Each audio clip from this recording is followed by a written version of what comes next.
ஒற்றுமையே எங்கள் பலம். ஒற்றுமையே எங்கள் பலம். ஒற்றுமையே எங்கள் பலம். ஒற்றுமையே எங்கள் இலக்கு.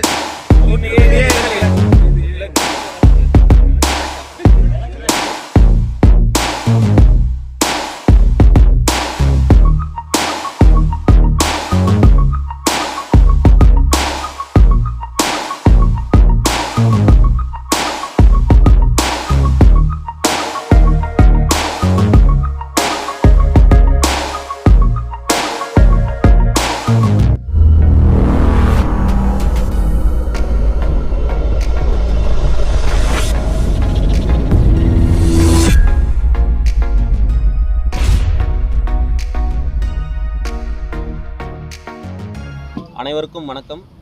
நாங்கள் கோவை மாவட்ட செங்கல் லாரி உரிமையாளர் சங்கத்திலேருந்து பேசுகிறோங்க. இன்றைக்கி கவுண்டம்பாளையம் சட்டமன்ற தொகுதி உறுப்பினர் அவர்களை சந்தித்து எங்களுக்கு உண்டான சில கோரிக்கைகளை அவங்ககிட்ட வச்சுருக்கோங்க. அவங்க இந்த கோரிக்கையில் பரிசீலனை செய்து சில நடவடிக்கை எடுக்கிறேன்னு சொல்லியிருக்காங்க. இது தொடர்பாக வெளி மாவட்டங்கள்லேருந்து அதிக எடை போட்டு செங்கல் ஓட்ட வேண்டாம் அப்படின்னு சொல்லி வெளி மாவட்ட லாரி உரிமையாளர் நாங்கள் கேட்டுக்கிறோம். அவங்க எங்களுக்கு ஆதரவு கொடுக்கணும்னு கேட்டுக்கிறோங்க. இந்த 3 நாள் அடையாள வேலை நிறுத்தம் எதுக்காக நாங்கள் பண்ணோம் அப்படின்னா, அதிக பாரம் ஏற்றி வாகனங்களை இயக்க மாட்டோம் அப்படின்னு சொல்லி ஒரு முடிவு எடுக்கிறதுக்காக தான் இந்த 3 நாள் அடையாள வேலை நிறுத்தங்க. இது நல்லபடியாக முடிஞ்சிருக்குதுங்க. எங்களுக்குள்ளே எடுத்திருக்க உறுதிமொழி என்ன அப்படின்னா, யாரும் அதிக எடை போட்டு வாகனங்கள் இயக்க மாட்டோம். இதுக்கு எங்கள் சங்க உறுப்பினர் அனைவரும் ஆதரவு தெரிவிச்சிருக்காங்க. யாரும் எதிர்ப்பு தெரிவிக்கலைங்க. இந்த ஆதரவு வெளி மாவட்டத்தில் இருக்கிற லாரி உரிமையாளர்கள் எங்களுக்கு கொடுக்கணும் அப்படின்னு சொல்லி நாங்கள் கேட்டுக்கிறோம். இதனால் பொருளோட விலை பார்த்திங்கன்னா ஒரு சின்ன டிஃப்ரென்ஸ் வரும், அதாவது அதிகமாகும். அதுக்கு பொதுமக்களும் கட்டுமானத்துறை சேர்ந்தவங்களும் எங்களுக்கு ஆதரவு கொடுக்கணும் அப்படின்னு சொல்லி நாங்கள் கேட்டுக்கிறோங்க. சரி, சங்கத்தில் எல்லா வண்டியும் இருக்கா? இருக்குங்க.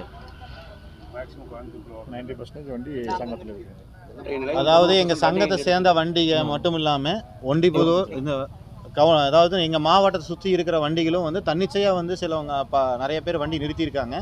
அவங்களுக்கும் எங்களோட ஆதரவு முழுசாக இருக்கும். அவங்க எங்களுக்கு ஆதரவு தர்றாங்க. இந்த விஷயத்தை எல்லாமே ஒத்து தான் போகிறாங்க. அப்படி ஆதரவு அளித்த எல்லா மாவட்டத்தில், எங்கள் சுற்றி இருக்க மாவட்டத்தில் இருக்க எல்லா வண்டி உரிமையாளருக்கும் எங்களோட நன்றி. எங்கள் சங்க உறுப்பினர்களுக்கும் நன்றி. ஊடக நண்பர்களுக்கும் நன்றி. ஏன்னா உங்கள் சப்போர்ட் இல்லாமல் இதெல்லாம் பண்ணியிருக்க முடியாதுங்கனால இது எங்களோட முதல் கட்ட நடவடிக்கை தான். இது மேலும் தொடரும். எல்லாம் ஒற்றுமையாக இருந்து இதிலேருந்து நாங்கள் வெளியே வரதான் பார்க்குறோம். எம்எல்ஏட்ட நாங்கள் இப்போ எங்களோட கோரிக்கை என்னென்னா, நாங்கள் இனி ஓவர் ஓட்ட மாட்டோம். ஆனால் வெளி மாவட்டத்திலேருந்து வர்ற வண்டி ஓவர் ஓட்டினாங்கன்னா அதை நீங்கள் தடுக்கணும். அலுவலக ரீதியாக நீங்கள் எங்களுக்கு தடுத்து கொடுக்கணும். வெளியிருந்து வர்ற வண்டிகளுக்கு அதிகாரிகளை வச்சு அதை எங்களுக்கு கரெக்ட் பண்ணி அவங்களும் ஓவர் போடாமல் இங்கே ஓட்டுற மாதிரி பார்த்துக்கணும்னு கேட்டு வந்திருக்கிறோம். அவங்க அதுக்கு அது துறை சார்ந்த மந்திரிகிட்டையும் இவங்ககிட்டயே பரிசீலனை பண்ணிவிட்டு முடிவு சொல்கிறதா சொல்லியிருக்காங்க. ஓகே, இந்த எம்எல்ஏ சந்திப்பு பார்த்தீங்கன்னா பல இடங்களில் போராட்டம் நடந்துச்சு. அந்த குழு அனைவரும் போய் கோரிக்கை விடுத்துருக்கீங்க. நீ இந்த ஒரு இடத்துல இல்லை, எல்லாரும் வந்திருக்காங்க. அங்கே வரும்போது எல்லாருமே வந்தாங்க. 3-4 இடத்துல இப்போ இந்த மாதிரி வேலை நிறுத்த எல்லா வண்டியும் நிற்கிது. அவங்க எல்லாருமே வந்திருந்தாங்க. எல்லாருமே ஒன்றா போய் ஒற்றை கருத்தோடு போய் நாங்கள் அங்கே மனு பேசிட்டு வந்திருக்காங்க. ஆனால் உங்கள் கோரிக்கை எல்லாமே ஏற்கப்பட்டது. அதாவது அவங்க என்ன சொன்னாங்கன்னா, நீங்கள் அனுமதிக்கப்பட்ட அரசு அனுமதிக்கப்பட்ட இடையதான் ஓட்டுறேங்கிறீங்க. அதுக்கு நாங்கள் என்ன பண்ணி கொடுக்க முடியுமோ அதை நாங்கள் பண்ணித்தரோம். உங்கள் தொழில் கேடக்கூடாது. அதுக்கு தகுந்த மாதிரி நாங்கள் என்ன பண்ணணுமோ பண்ணுறோன்னு சொல்லியிருக்காங்க. அது நடக்காத பட்சத்தில் வேற ஏதாவது அடுத்த கட்ட நடவடிக்கை இல்லைங்க. இது நடக்காத பட்சத்தில் ஒன்றும் பண்ண போகிறதில்ல. அதுக்கு தான் நடக்காத பட்சத்துக்கு தானே பக்கத்து மாவட்டத்திலேருந்து வர்ற வண்டிகள் அதிக எடையோட வந்துச்சுன்னா அதை என்ன அதிகாரிகளை வச்சு அதுக்கு என்ன ஃபைன் பண்ணி அவங்கள போட விடாமல் பண்ணுறேன்னு தானே சொல்லுது. அதுக்கான தானே இந்த கோரிக்கை தானே நாங்கள் போய் கேட்டு வந்தது. கண்டிப்பாக இப்போ 3 நாள் வேலை நிறுத்தத்தில் உங்களுக்கு இழப்பு ஏதாவது ஏற்படும்? கண்டிப்பாங்க. இப்போ 3 நாள் இழப்பு. அதாவது இன்னைக்கு நாங்கள் எல்லாருமே அடிப்படையாக சாதாரணமான ஆளுங்க எல்லாருமே இந்த வண்டி நம்பி தான் வாழ்ந்துட்டு இருக்கிறோம். இது எங்களுக்கு வாழ்வாதாரமே பாதிப்பு தான். முதல்ல 3 நாள் வேலை நிறுத்தங்கிறது மித்தவங்களுக்கு வெளியிருந்து பார்த்தா சும்மா சாதாரணமாக தெரியும். என்னடா அவங்க வண்டியை இதை நம்பி டிரைவர் இருக்காங்க. ஒன்றுமில்ல, ஒரு பில்டிங் கட்டுறாங்கன்னா அவங்க எங்களை நம்பி தான் பில்டிங்கும் கட்டுறாங்க. செங்கல் நாங்கள் கொண்டு வந்து கொடுத்தா அவங்களுக்கு நடக்குது. அவங்களுக்கு வேலை இருக்காது.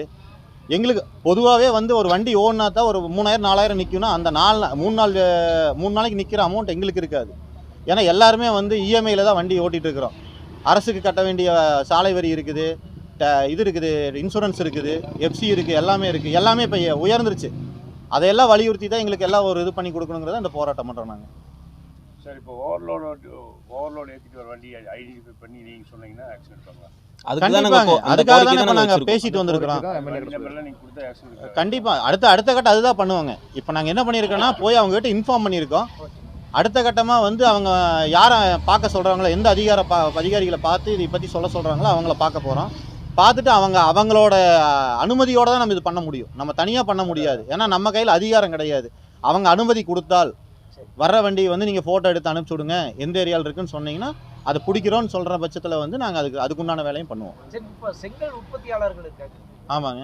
அவங்க ஏதாவது உங்களுக்கு ஏதாவது சொல்லியிருக்காங்களா? இல்லை, செங்கல் அவங்க வந்து நம்ம என்ன காசு கொடுத்து பொருள் எடுக்கிறோமோ அதுக்கு தான் அவங்க பொருள் போட்டு விட போகிறாங்க. இது எங்களோட முடிவு. ஏன்னா அங்கே வந்து அதாவது அளவுக்கு அதிகமாக ஏற்ற சொன்னாலும் காசு கொடுத்து அவங்க ஏற்றி விட தான் போகிறாங்க. அவங்களுக்கு பொருள் வெளியே போனால் போதும். ஆனால் இடையில வந்து அத்தனை துன்பத்தையும் சந்திக்கிறது வந்து லாரி உரிமையாளர்கள் தான்.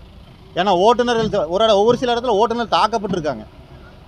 ஏன்னா ஓவர்லோடு ஏற்றிட்டு வந்து ஏதோ சின்ன அசம்பாவிதம் நடக்குதுன்னு வைங்களேன், ஏமாந்து ஒரு காரில் வரசுது, இல்லை ஒரு பைக்கில் வரசுது, இந்த மாதிரி கண்டிஷன். ஏன்னா ஓவர்லோடு ஏற்றும் போது பிரேக் நிற்காது, கொஞ்சம் பிரச்சனைகள் இருக்கும். அந்த சமயத்தில் ஓட்டுநர்கள் தாக்கப்பட்டிருக்காங்க. இதையெல்லாம் தவிர்க்கணுங்கிறதுக்காக தான் இந்த போராட்டமே. கண்டிப்பா. இப்போ 3 நாள் வேலை நிறுத்தம் வந்து உங்களுக்கு எப்படி மகிழ்ச்சிகரமாக முடிஞ்சு அப்படிங்கிறீங்களா எப்படி? இல்லை, எங்களுக்கு திருப்திகரமாக தான் இருக்குது. என்ன காரணம்னா நாங்கள் இதுதான் இங்கே சங்கம் ஆரம்பித்து முதல் போராட்டம். இதுக்கே இவ்வளோ ஆதரவு இருக்குது. அப்போ எல்லா இடத்துலையும் வந்து பிரச்சனை இருக்குன்னு தான் அர்த்தம்.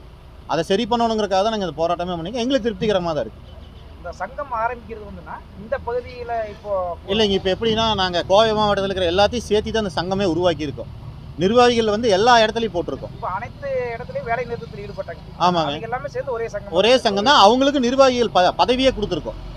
என்ன காரணம்னா இதெல்லாம் எல்லாரும் ஒற்றை கருத்தோடு வந்து எல்லாரும் சேர்ந்து பண்ணாதான் இந்த விஷயம் சாத்தியம். ஏன்னா நாங்கள் மட்டும் தனியாக பண்ண சாத்தியம் கிடையாது. ஏன்னா எல்லாருமே லாரி தான் ஓட்டுறா, எல்லாமே ஒரே பொருள் தான் சப்ளை பண்ணுறோம். அவங்களும் வந்து இதுக்கு ஒத்து வரணும். அதுக்காக அவங்களையும் சேர்த்து தான் பண்ணுவோம். சுமார் எத்தனை பேர் இருக்காங்க கோவை மாவட்டத்தில்? 300 பேர் இருக்காங்க. லாரி 300 பேர் இருக்கும். அது உங்களோட சங்கத்தில் இணைந்து ஒற்றுமையாக பணியாற்றுறேன்னு சொல்லியிருக்காங்க எல்லாருமே. அவங்களும் இந்த 3 நாளாக வேலை நிறுத்தம் பண்ணியிருக்காங்க. எக்ஸ்ட்ரா ஓவர்லோடு போட்ட வண்டி அவங்களும் வான் பண்ணி அனுப்பிச்சுட்ருக்காங்க. இனிமேல் போட வேணான்னு. வெளியூர்லேருந்து வந்த வண்டியும் அவங்களும் நைட்டு பகல் வேலை செஞ்சுருக்காங்க. இதுக்கு அவங்களுக்கு எல்லாத்துக்கும் நன்றி. என்ன காரணம், இந்த அளவுக்கு வந்து இந்த போராட்டம் வந்து ஒரு வெற்றிகரமாக அமைஞ்சதுக்கு அவங்களும் எல்லாம் ஒரு காரணம். அதனால் அவங்களுக்கும் நம்ம அந்த வெற்றி வந்து அவங்களுக்கும் கொடுத்து தான் ஆகணும். சார், இதை பற்றி பக்கத்து மாவட்டத்தில் சங்கமெல்லாம் என்ன நினைக்கிறாங்க? இல்லை, இது பொதுவாக வந்து கோவை மாவட்டத்துக்கு மட்டும் இந்த பிரச்சனை கிடையாது. எல்லா மாவட்டத்துக்கும் இருக்கிற பிரச்சனை தான். அவங்கவுங்க வந்து இனிமேல் நாங்கள் வந்து இது ஒரு எடுத்துக்காட்டாக இருக்க விரும்புகிறோம். இந்த பிரச்சனை வந்து பக்கத்து மாவட்டத்தில் வந்து அவங்களும் எங்களை பார்த்து கற்றுக்கணும். இனிமேல் இன்னொரு விஷயம்னா, நீங்கள் ஏன் இந்த வேலை நிறுத்தம் செய்கிறீங்க அப்படிங்கிறது நிறைய பேருக்கு தெரியாம தான் அது புரியல. எதுக்காக இந்த வேலை? இது முதல் தடவைங்க. அவங்களுக்கு வந்து இதோட பாதிப்பு என்னங்கிறது புரியல. இப்போ ஒன்றும் இல்லைங்க, ஒரு ஆடியோ பிடிக்கிறாரு, எங்களுக்கு தான் ஃபைன் போகுது. அதோட பாதிப்பு எங்களுக்கு தான். வண்டி வந்து அதிகப்படியான செலவு வைக்குது, அதோட பாதிப்பு எங்களுக்கு தான். டீசல் அதிகமாக குடிக்குது, அதோட பாதிப்பு எங்களுக்கு தான். சாலை வரி அதிகமாகிருச்சு, டீசல் இது ஏறிட்டே இருக்குது. எல்லாமே வந்து வண்டிக்காரங்க மேலே தான் உழுகுது. வாங்குறவங்களும் வந்து பிரச்சனையெல்லாம் வாங்கிக்கிறாங்க, விற்கிறவங்களும் பிரச்சனையெல்லாம் விற்றுக்கிறாங்க அங்கேருந்து. ஏன்னா அவங்க வந்து இத்தனை இன்னல்களை தாண்டி வந்து அந்த கல்லை கொண்டு வந்து இங்கே சேர்க்கணுங்கிற கிடையாது. அதெல்லாம் நாங்கள் தான் பண்ணுறோம். அதனால நாங்களும் கொஞ்சம் நல்லா இருக்கணும்ல. எப்பவுமே வந்து இதில் மூழ்கிட்டு இருக்கக்கூடாது. அரசாங்கத்தை எதிர்த்தோ வேற டிபார்ட்மெண்ட் எதிர்த்தோ பண்ணுவாங்க. நீங்கள் எதையும் எதிர்க்கல. நாங்கள் வந்து அரசாங்கத்தை எதிர்த்து இது பண்ணல. என்ன காரணம்னு சொல்கிறேன் கேட்டுங்க. ஏன்னா அரசாங்கம் வந்து எப்போவுமே வந்து நம்ம கரெக்டாக வைலேஷன் இல்லாமல் கரெக்டாக போனால் அவங்க நம்மளுக்கு சப்போர்ட்டிவாக தான் நடந்துக்குவாங்க. நாங்கள் வந்து எங்களுக்குள்ளே இருக்கிற மனஸ்தாபங்களெல்லாம் தீர்த்து பக்கத்து மாவட்டத்தில் ஒட்டுக்கா சேர்த்து நம்ம பாசிங்கெல்லாம் ஒருமித்த கருத்தோடு வந்து நம்ம பாசிங் ஓட்டினோம்னா கஸ்டமர்களும் வந்து சஃபர் பண்ண மாட்டாங்க, நாங்களும் நல்லா இருக்கலாம்னு எங்கள் வாழ்வை வந்து மீட்டெடுக்கிறதுக்காக தான் வந்து எல்லாத்தையும் ஒன்று சேர்த்திருக்கோம். அதில் போராட்டம் உங்கள் வாழ்வை மீட்கிறது. அதாவது இறக்குவாங்க. ரெண்டாவதுங்க டைரக்ட் இன்டைரக்ட் 2 விஷயம் இருக்குது எந்த பிஸ்னஸ் எடுத்தாலும்.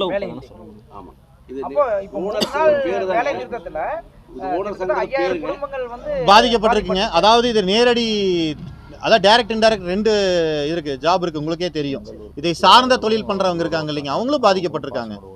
அதாவது இதில் இருக்கவங்க வந்து இறக்குறவங்க ஏற்றுறவங்க டிரைவரை மட்டும் கிடையாது, எங்கள் குடும்பம் மட்டும் கிடையாது, இதை நம்பி இருக்கிறவங்க. அதாவது கட்டுமான தொழில் பண்ணுறாங்க இல்லைங்க, அவங்க இந்த 3 நாளாக செங்கல் எல்லாம் நிறையா பில்டிங் நின்றுருக்கும். அவங்க எல்லாருமே தான் பாதிக்கப்பட்டிருக்காங்க. பாதிப்பு இருக்க தான் செய்யுங்க, எல்லாத்துக்குமே பாதிப்பு இருக்க தான் செய்யுங்க. சம்மந்தமாக செங்கல் லாரி உரிமையாளர்களும் பார்த்தீங்கன்னா சொந்தமாக வாகனங்கள் வச்சுருக்காங்க. அவங்களும் வந்து பாசிங்களோட தான் போட்டு ஓட்டணும்னு சொல்லி நாங்கள் அவங்ககிட்ட ஒரு கோரிக்கை வைக்கிறோம். அவங்க எங்களுக்கு கண்டிப்பாக சப்போர்ட் பண்ணி தரணும்.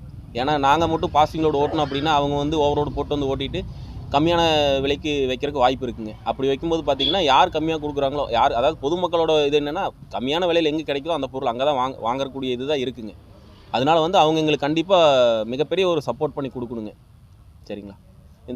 இந்த 3 நாள் இந்த வேலை நிறுத்தத்துக்கு ஒத்துழைப்பு கொடுத்த ஓட்டுநர்கள், வாகன உரிமையாளர்கள் எல்லாருக்கும் நாங்கள் நன்றி தெரிவிச்சுக்கிறோங்க சங்கம் சார்பாக.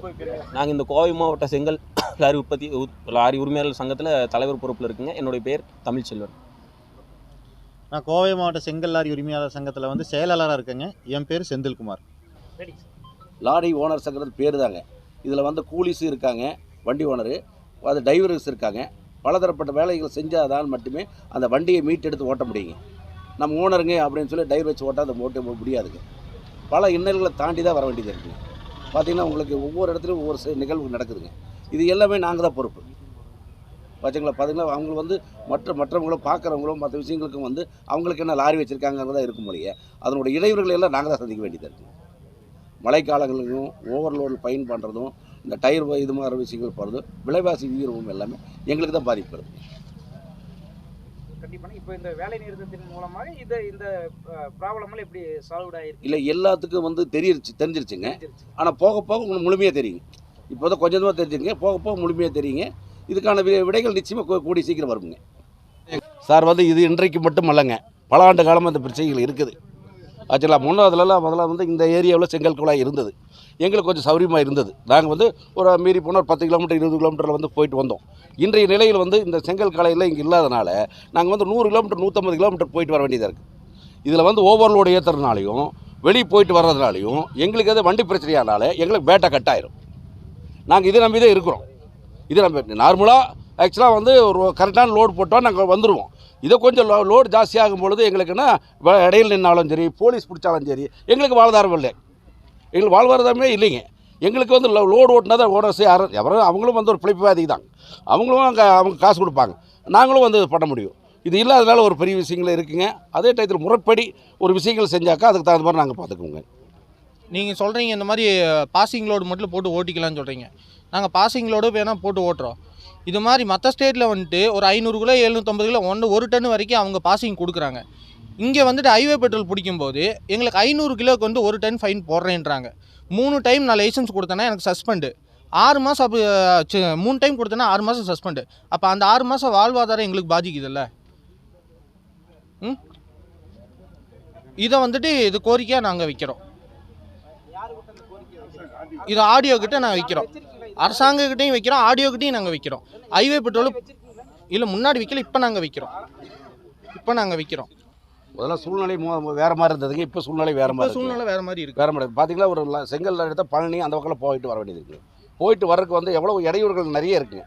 பாசிங் டைம் இருக்குது, பாசிங் இது இருக்குது. இந்த நல்லா தாண்டி நாங்கள் வந்து ஓட்டிகிட்டு வந்து வர வேண்டியது இருக்குது. இடையில வர பல முதல்ல கிளீனர் இருந்தாங்க, இப்போ கிளீனரும் இல்லைங்க. நாங்களே ஓட்டி நாங்களே கொண்டு வந்து இடையூறு எதாச்சும் இருந்தாலும் நாங்களே பிரச்சனை சந்திக்க வேண்டியது இருக்குது. ஆச்சுங்களா? இதனால் கொஞ்சம் இது மட்டும் முறைப்படுத்திட்டா எங்களுக்கு கொஞ்சம் சால்வ் ஆகி நினைக்கிறாங்க. இந்த வந்து கரெக்டான லோடு போட்டு கரெக்டாக ஓட்டினோம்னா இது கரெக்டாக எங்களுக்கு கொஞ்சம் கரெக்டாக இருக்குன்னு நினைக்கிறேங்க. இந்த ஓவர் லோடுங்கும் போது பல பிரச்சனைகள் நாங்கள் இடையூறில் நாங்கள் சந்திக்க வேண்டியதாக இருக்குங்க. இப்போ நீங்கள் ஓவர்லோடுங்கிறது இல்லாமல் இருந்தானா உங்களுக்கு அரசாங்கம் அறிவிச்சிருக்கீங்களா வண்டியோட பளு இவ்வளோது அப்படின்னு சொல்லிட்டு, அது அந்த அளவில் கொண்டு போகும்போது உங்களுக்கு எப்படி கட்டுப்படி ஆகாதுங்கிறீங்களா? சுத்தமாக கட்டுப்படி ஆகாதுங்க, சுத்தமாகவே கட்டுப்படி ஆகாதுங்க. ஆனால் வந்து இது வந்து திருப்பி அதே மாதிரி ஓடினாங்க மக்களுக்கு தான் பாதிப்புங்க. மக்களுக்கு எல்லாத்துக்கும் வாடிக்கையாளர்களுக்கும் நம்ம வாங்குறவங்களுக்கு பிடிக்கிறவங்களுக்கு கொஞ்சம் பாதிப்பு வரத்தான் செய்யுங்க, கொஞ்சம் தான். ஆனால் பெருசாக இருக்காதுங்க. ஆனால் என்ன விஷயம்னா நாங்கள் கொஞ்சம் தெளிவாக இருப்போம், அவ்வளோதான். நாங்கள் கொஞ்சம் தெளிவாக இருப்போம். ஆக்சுவலாக பார்த்திங்கன்னா 1 டன் 2 டன் எக்ஸ்ட்ரா வச்சு போட்டதுனால எங்கள் வண்டியில் இடையூறுங்க, எங்களுக்கும் பிரச்சனைங்க. இன்னும் நாங்கள் இடையில வண்டினா ஓனர் வந்து சத்தம் போடுவாங்க.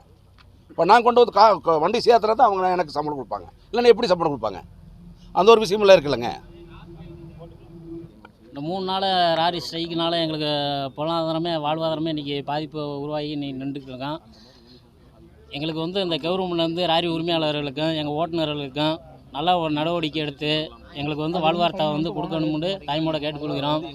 இனிமேல் வந்து நாங்கள் வந்து வார வழியில் வந்து அங்கே வந்து நாங்கள் வந்து ஓவர்லோடு போட மாட்டோம், பாசிங் லோடு தான் போட்டு வருவோம். இதுக்கு முன்னால் நாங்கள் வந்து போட்டிருந்தோம். ஆனால் ஏற்பட்ட இடத்துல வந்து வார வழியில் ஃபுல்லாக பிசி, போலீஸு, ஐவேசி, ஆர்டிஓ, கேல்டாசி அத்தனை பேர் வந்து எங்களுக்கு வந்து தடையாக இருந்தாங்க. இப்போ வந்து இந்த கவர்மெண்ட் வந்து எங்களுக்கு வந்து ரொம்ப ரூல்ஸ் போட்டனால நாங்கள் பாசிங் லோடு போடணும்னு சொல்லி இந்த 3 நாள் வேலை நிறுத்தத்தை பண்ணியிருந்தோம். இந்த கவர்மெண்ட் வந்து எங்களுக்கு வந்து ஓட்டுநர்களுக்கும் லாரி உரிமையாளருக்கும் ஒரு நல்ல எங்களுக்கு வந்து ஒரு வாழ்வாரத்தை கொடுக்கணும்னு தாய்மோட கேட்டுக்கிறோம். நன்றி, வணக்கம்.